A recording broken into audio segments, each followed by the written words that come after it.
हरे कृष्णा कृष्ण कृष्ण हरे हरे, हरे राम राम राम हरे हरे।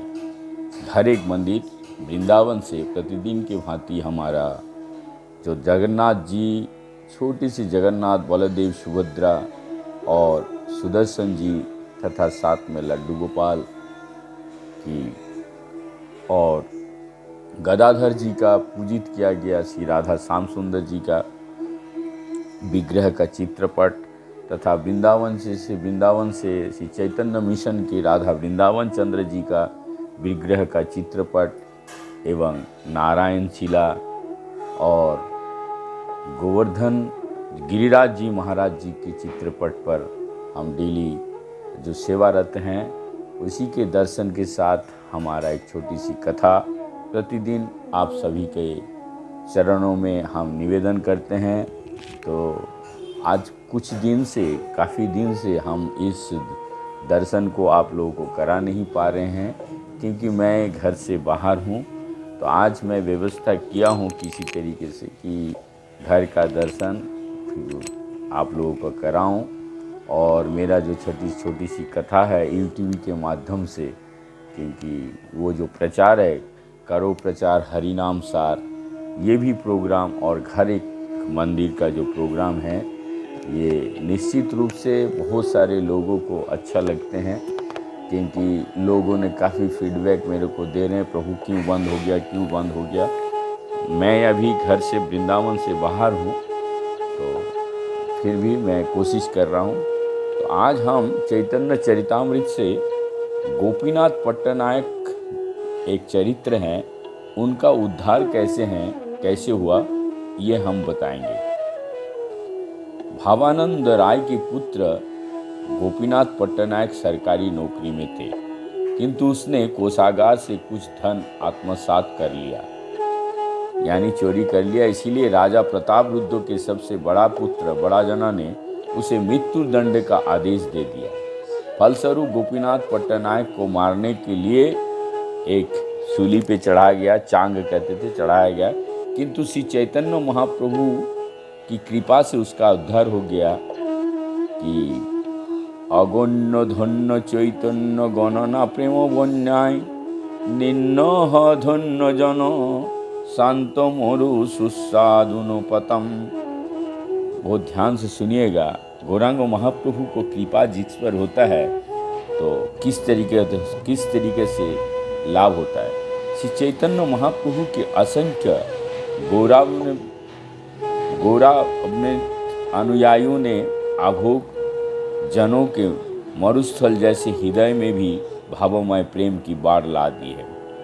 जय जय श्री कृष्ण चैतन्य दयामय, जय जय नित्यानंद करुणा हृदय। सर्वाधिक कृपालु अवतार श्री कृष्ण चैतन्य महाप्रभु की जय हो, भगवान नित्यानंद की जय हो, जिनका हृदय सदैव करुणा पूर्ति रहता हो। जय अद्वैत जय जय अद्वैताचार्य जय जय दयामय, जय गौर भक्त गण सब रसमय। श्री अद्वैत आचार्य जी की जय हो जो अत्यंत दयामय हो। श्री चैतन्य महाप्रभु के सारे भक्तों की जय हो जो दिव्य आनंद से सदैव अभिभूत रहे। এই মতো মহাপ্রভু ভক্তগণের সঙ্গে নীলাচলে বাস करें कृष्ण प्रेम रंगे। इस तरह अपने निजी भक्तों के साथ सदैव कृष्ण प्रेम में निमग्न श्री चैतन्य महाप्रभु नीलाचल जगन्नाथपुरी में रह रहे हैं। अंतरे बाहिरे कृष्ण विरह तरंग, नाना भावे व्याकुल प्रभुर मन आर अंग। श्री चैतन्य महाप्रभु सदैव बाहर तथा भीतर से कृष्ण वियोग की तरंगों का अनुभव करते रहते हैं। उनका मन तथा शारीरिक सदैव विभिन्न आध्यात्मिक विकारों से खुद रहता था। दिन नित्य कीर्तन जगन्नाथ दर्शन, रात्र राय स्वरूप सने रसास्वादन। बहुत ध्यान से सुनिए। दिन में वो कीर्तन करते, नृत्य करते और मंदिर में भगवान जगन्नाथ का दर्शन करते थे। रात में वो रामानंद राय तथा स्वरूप दामोदर के साथ दिव्य आनंद का आस्वादन करते।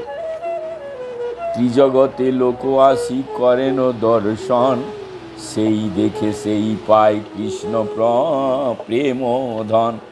जेई देखे सेई पाय कृष्ण प्रेम धन। त्रिजगते लोक आसी, तीनों लोक से लोग श्री चैतन्य महाप्रभु के दर्शन करने आते थे। जो भी उन्हें देखता वो कृष्ण प्रेम का दिव्य धन प्राप्त करता था। मानुष्येरो बेशे देव गंधर्व किन्नर, सप्त पाताले जत द्वैत विषधर। सातों उच्चतर लोक, यहाँ ध्यान से सुनिएगा, सातों उच्चतर लोकों को निवासी जिनमें देवता, गांधर्व तथा किन्नर सम्मिलित थे, तथा सातों अधोलोक पाताल लोक के निवासी जिनमें असुर तथा सर्प सम्मिलित थे, मनुष्य को वेश में श्री चैतन्य महाप्रभु का दर्शन करने आते थे। सप्तद्वीपे नवखंड वैसे जत जन, नाना वेशे आसी करे प्रभु दर्शन। सातों द्वीप तथा 9 खंडों से लोग विभिन्न वेशों में श्री चैतन्य महाप्रभु का दर्शन करने आते थे।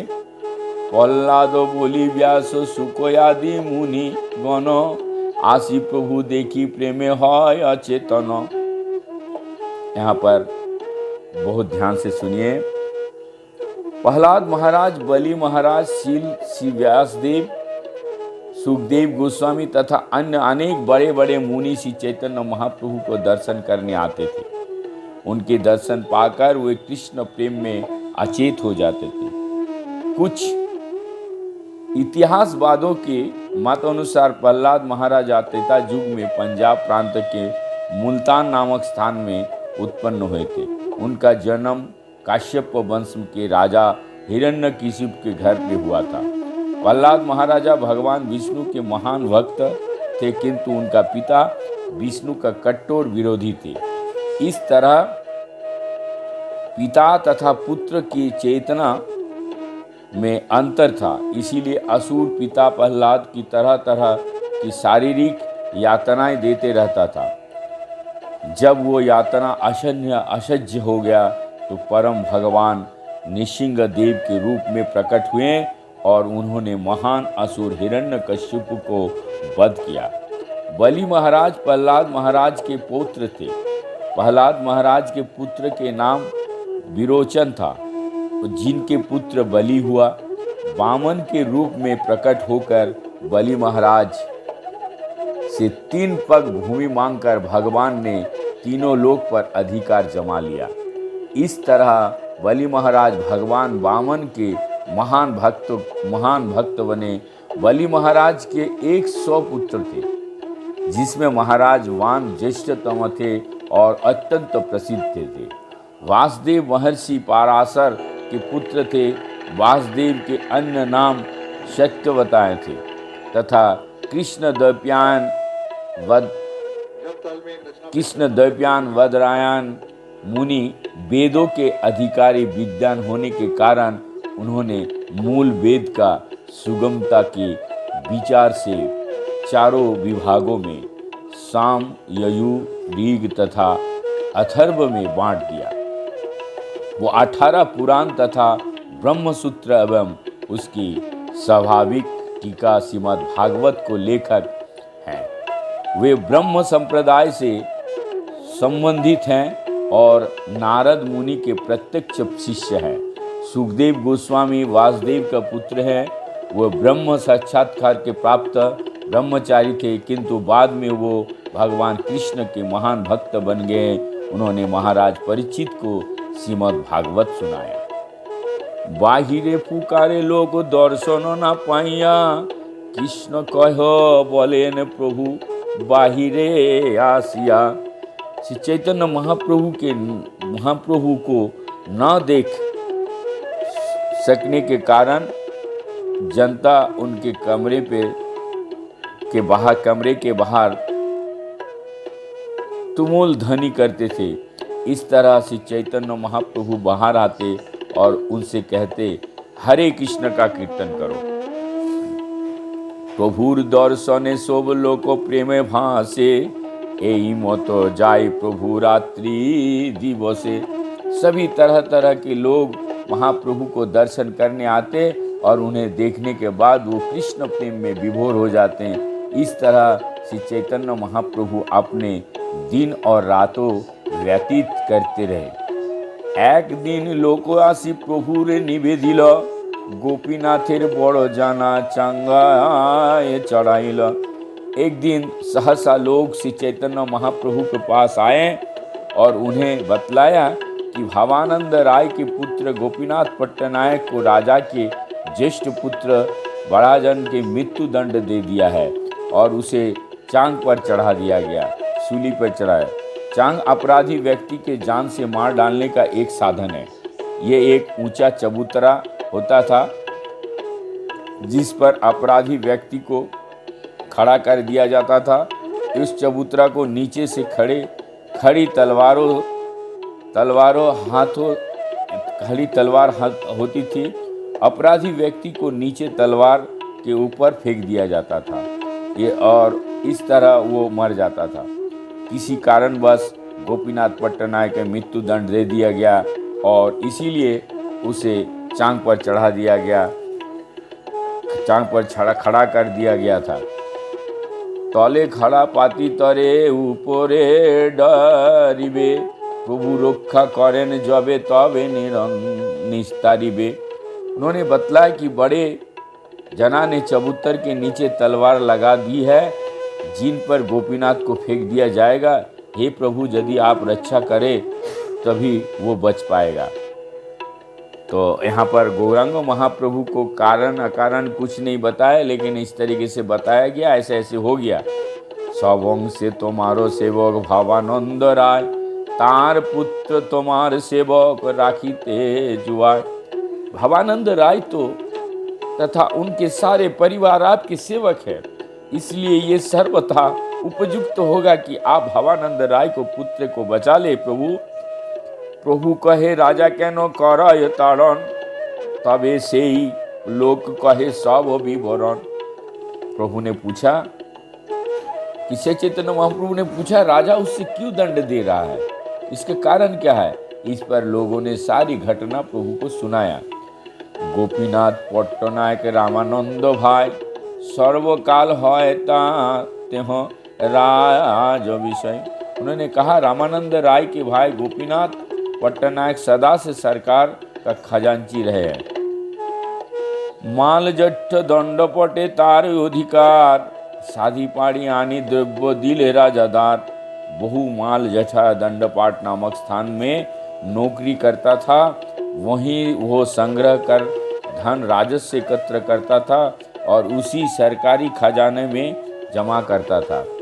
2 लक्ष कहन तार ठाई बाकी हईल, 2 लक्ष कहन कोड़ी राजा तो मांगिल। एक बार जब उसने एकत्र की गई राशि जमा की तो 2 लाख कहन कौड़ियाँ उस पर बकाया रह गए, इसलिए राजा ने वो राशि मांगी है। तेहो केहो स्थूल द्रव्य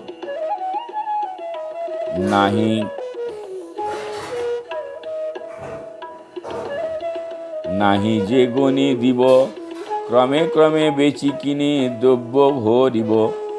गोपीनाथ पट्टनायक ने उत्तर दिया, मेरे पास धन नहीं कि मैं आपको तुरंत नगद दे सकूं। कृपया मुझे कुछ समय दे दीजिए, मैं धीरे धीरे अपना सामान बेचकर आपको खजाना में ये राशि जमा कर दूंगा। घोड़ा 10-12 হয় लोह मूल्य करी, एतो बोले घोड़ाया ने राजा दारे धोरी। मेरे पास 10-12 अच्छे घोड़े हैं, आप उन्हें उचित मूल्य पर तुरंत ले लें। ये कहकर वो सारे घोड़े राजा के द्वार पे ले आए। एक राजा पुत्र घोड़ार मूल्य भालो जाने, तारे पाठाइलो राजा पात्र मित्र सने। राजकुमारों से एक यह जानता था कि घोड़ों का ठीक से मूल्य कैसे आंका जाता था। जाना चाहिए। इसलिए राजा ने उस अपने मित्र मंत्रियों तथा मित्रों के साथ उन्हें भी बुला भेजा। সেই রাজা পুত্রমূল্য করে ঘটাইয়া गोपीनाथेर क्रोध होइल मूल्य सुनिया। किंतु उस राजकुमार ने जानबूझकर घोड़े के मूल्य का अनुमान घटा दिया। जब गोपीनाथ पट्टनायक ने लगाया हुआ मूल्य सुना तो वो अत्यधिक क्रुद्ध हो हुआ। সেই राजा पुत्रेर सभार ग्रीवा फिरे आया ऊर्ध्वमुखे बार बार इति उचित तो चाहिए।